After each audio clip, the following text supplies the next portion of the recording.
Hard by a great forest dwelt a poor woodcutter with his wife and his 2 children. The boy was called Hansel and the girl Gretel. He had little to bite and to break, and once when great scarcity fell on the land, he could no longer procure daily bread. Now when he thought over this by night in his bed, and tossed about in his anxiety, he groaned and said to his wife, "What is to become of us? How are we to feed our poor children, when we no longer have anything even for ourselves?" "I'll tell you what, husband," answered the woman, "early tomorrow morning we will take the children out into the forest to where it is the thickest. There we will light a fire for them, and give each of them 1 piece of bread more, and then we will go to our work and leave them alone. They will not find the way home again, and we shall be rid of them." "No, wife," said the man, "I will not do that. How can I bear to leave my children alone in the forest? The wild animals would soon come and tear them to pieces." "Oh, thou fool," said she, "then we must all 4 die of hunger. Thou mayest as well plane the planks for our coffins," and she left him no peace until he consented. "But I feel very sorry for the poor children, all the same," said the man. The 2 children had also not been able to sleep for hunger, and had heard what their stepmother had said to their father. Gretel wept bitter tears, and said to Hansel, "Now all is over with us." "Be quiet, Gretel," said Hansel, "do not distress thyself. I will soon find a way to help us." And when the old folks had fallen asleep, he got up, put on his little coat, opened the door below, and crept outside. The moon shone brightly, and the white pebbles which lay in front of the house glittered like real silver pennies. Hansel stooped and put as many of them in the little pocket of his coat as he could possibly get in. Then he went back and said to Gretel, "Be comforted, dear little sister, and sleep in peace. God will not forsake us," and he lay down again in his bed.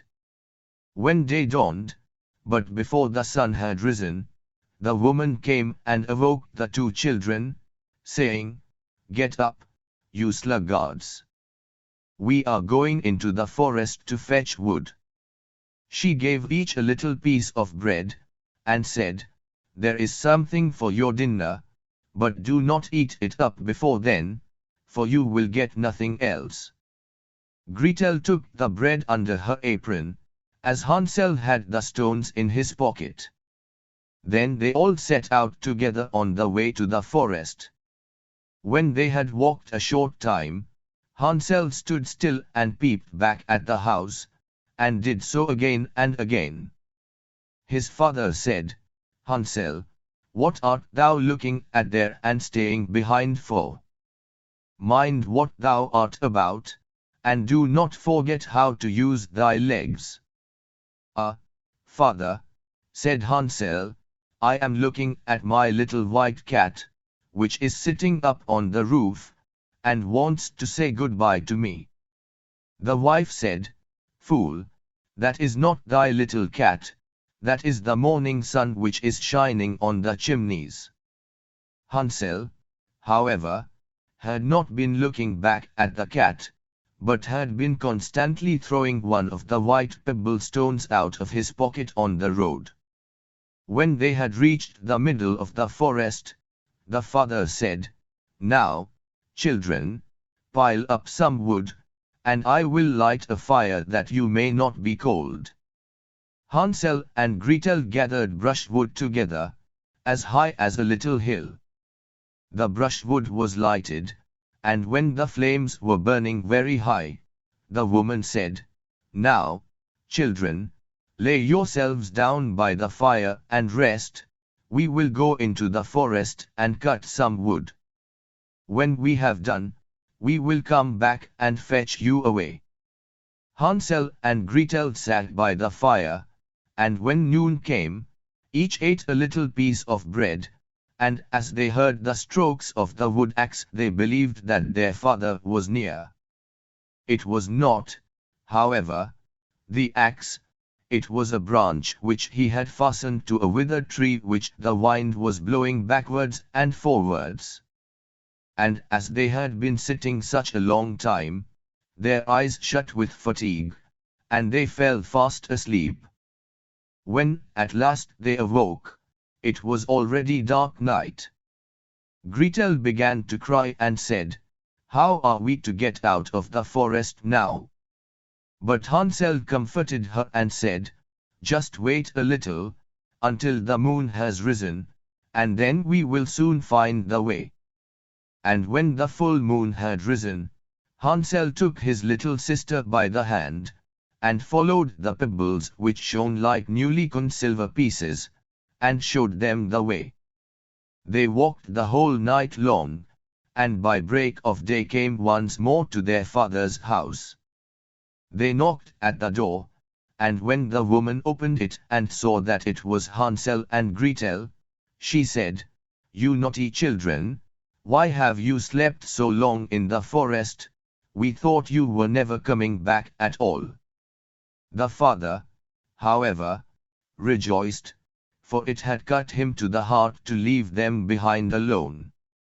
Not long afterwards, there was once more great scarcity in all parts, and the children heard their mother saying at night to their father, "Everything is eaten again, we have one half loaf left, and after that there is an end.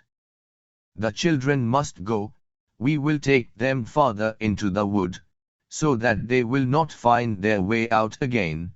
There is no other means of saving ourselves."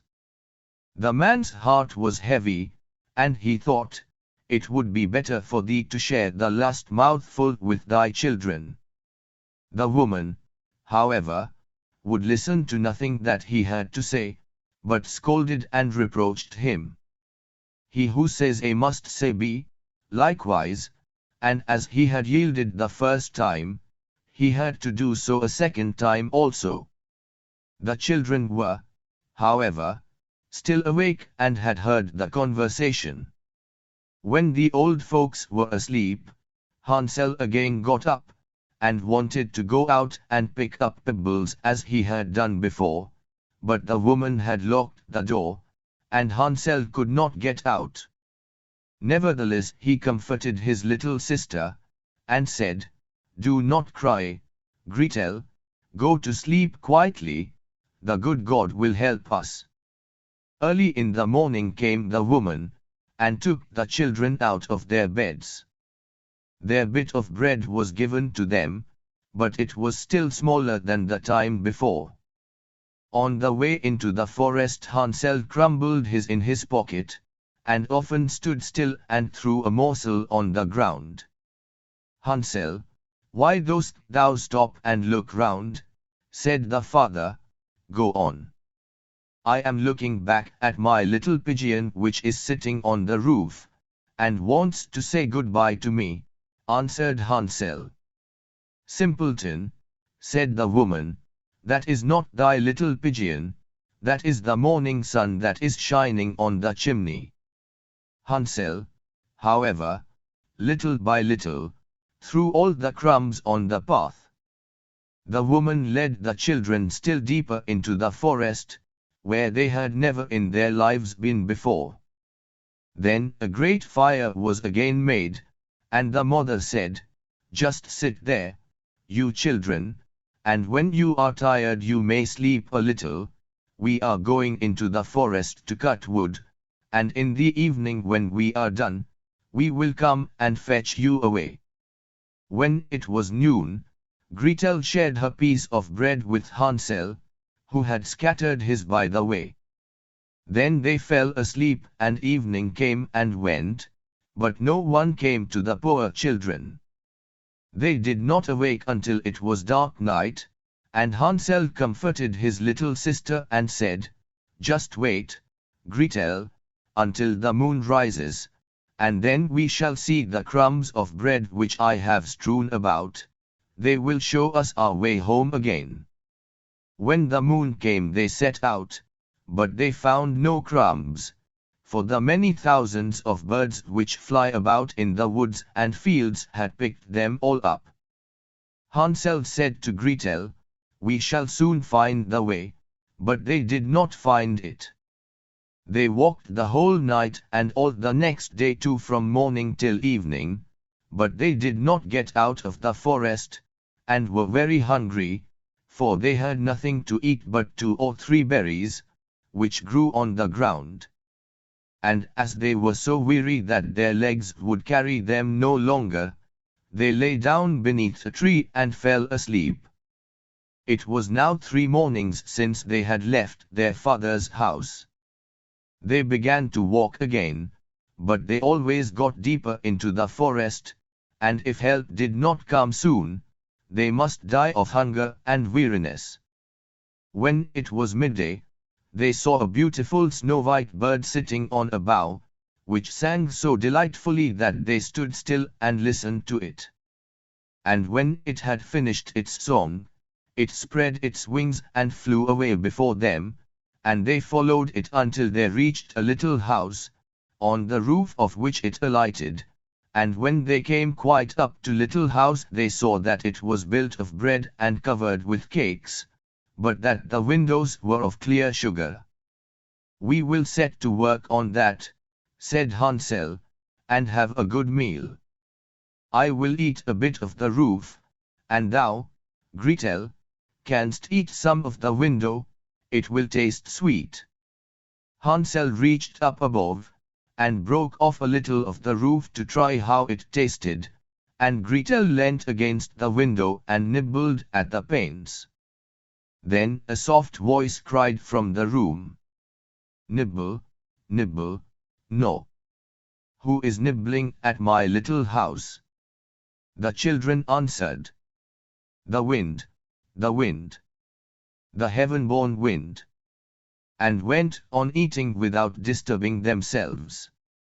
Hansel, who thought the roof tasted very nice, tore down a great piece of it, and Gretel pushed out the whole of one round window pane, sat down, and enjoyed herself with it.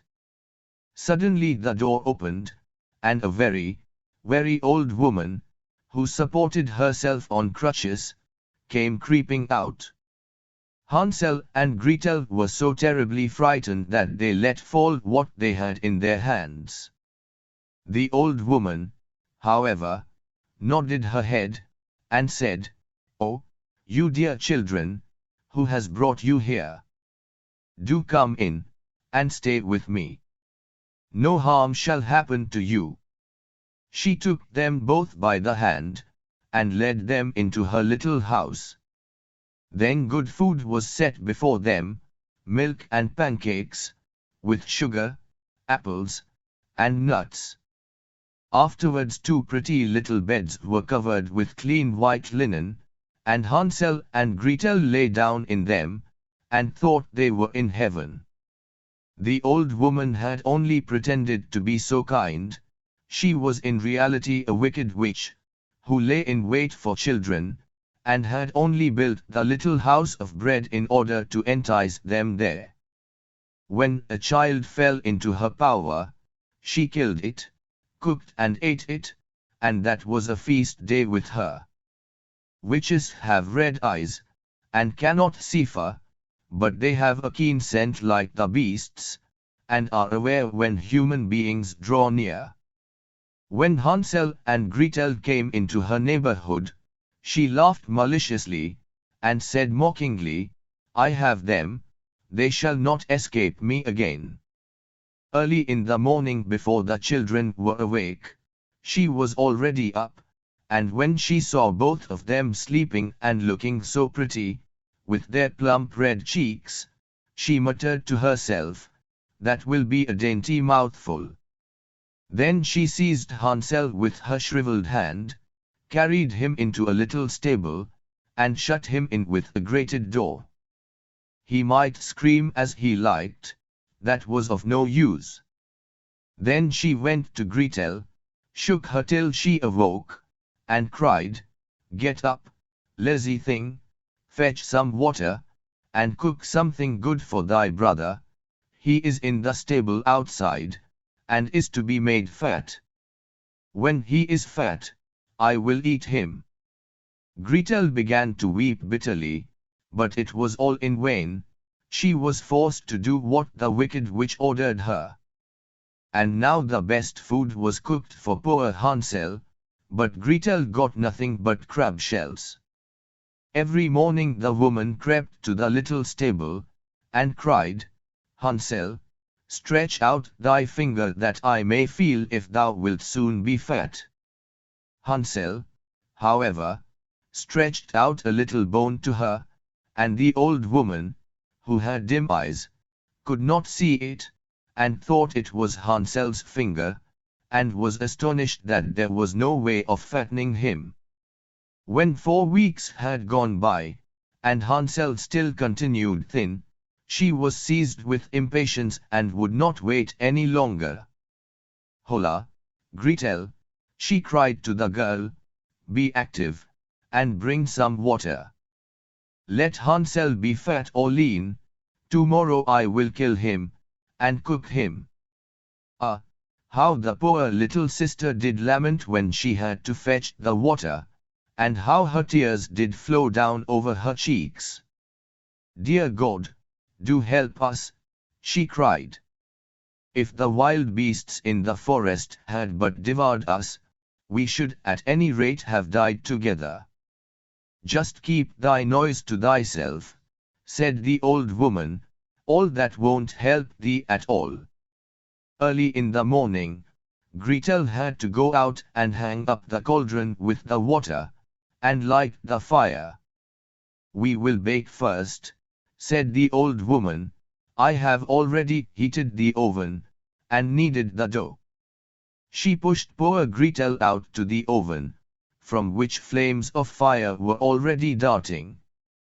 "Creep in," said the witch, "and see if it is properly heated, so that we can shut the bread in." And when once Gretel was inside, she intended to shut the oven and let her bake in it, and then she would eat her, too. But Gretel saw what she had in her mind, and said, "I do not know how I am to do it. How do you get in?" "Silly goose," said the old woman, "the door is big enough. Just look, I can get in myself," and she crept up and thrust her head into the oven. Then Gretel gave her a push that drove her far into it, and shut the iron door, and fastened the bolt. Oh! Then she began to howl quite horribly, but Gretel ran away, and the godless witch was miserably burned to death. Gretel, however, ran like lightning to Hansel, opened his little stable, and cried, "Hansel, we are saved. The old witch is dead." Then Hansel sprang out like a bird from its cage when the door is opened for it. How they did rejoice and embrace each other, and dance about and kiss each other. And as they had no longer any need to fear her, they went into the witch's house, and in every corner there stood chests full of pearls and jewels. "These are far better than pebbles," said Hansel, and thrust into his pockets whatever could be got in, and Gretel said, "I, too, will take something home with me," and filled her pinafore full. "But now we will go away," said Hansel, "that we may get out of the witch's forest." When they had walked for 2 hours, they came to a great piece of water. "We cannot get over," said Hansel. "I see no footplank, and no bridge." "And no boat crosses either," answered Gretel, "but a white duck is swimming there. If I ask her, she will help us over." Then she cried, little duck, dost thou see? Hansel and Gretel are waiting for thee. There's never a plank, or bridge in sight.